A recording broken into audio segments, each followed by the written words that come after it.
आता हे जो निकाल आहे तो पुढे ढकलला गेलाय तसं तसा निर्णय दिलाय की आता 21 डिसेंबरलाच या मतमोजणी होणार आहे. पण या सगळं हे राज्य निवडणूक आयोगाचं फेल्युअर आहे का राज्य सरकारचं फेल्युअर काय नेमकं काय सांगा? मी कालही म्हणालो होतो, हे अगोदरच मी सांगितलं होतं.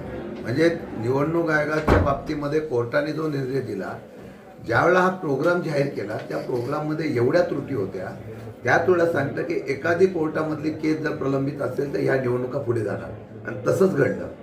म्हणजे ही काय आमच्यासारख्या कार्यकर्त्यांना जेव्हा माहिती येते त्याच्या अर्थी राज्याच्या मुख्यमंत्र्यांना सरकारला माहिती नाही, निवडणूक आयोगाला माहिती नाही.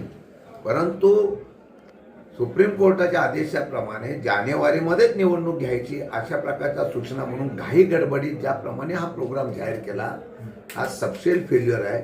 आपण जर सुप्रीम कोर्टामध्ये विनंती केली असते की हा प्रोग्राम करण्यासाठी आम्हाला अजून 1-2 महिने वाढवून द्या, तर निश्चितपणाने सुप्रीम कोर्टाने विचार केला असता.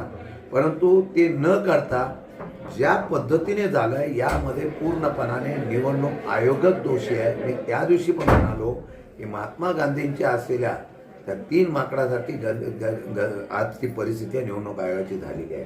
आणि मला वाटतं की याला दोघांनी मिळून ते केलेलं आहे का? घाईघाईत प्रोग्राम करून लगेच निवडणुका घ्यायच्या, लोकांना विरोधकांना संधी द्यायची नाही, चिन्ह वाटप झाल्यानंतर 4 दिवसामध्ये तशा प्रकारचे हे काय निवडणूक आहे? सामान्य लोकांचा सुद्धा आता ह्या निवडणूक प्रक्रियेवर विश्वास राहिलेला नाही.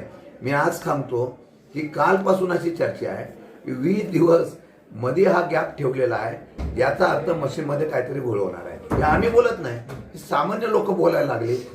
याच्यामध्ये 100% दोन्ही फेल्युअर झालेले असा माझा थेट आरोप आहे. पृथ्वीराज चव्हाण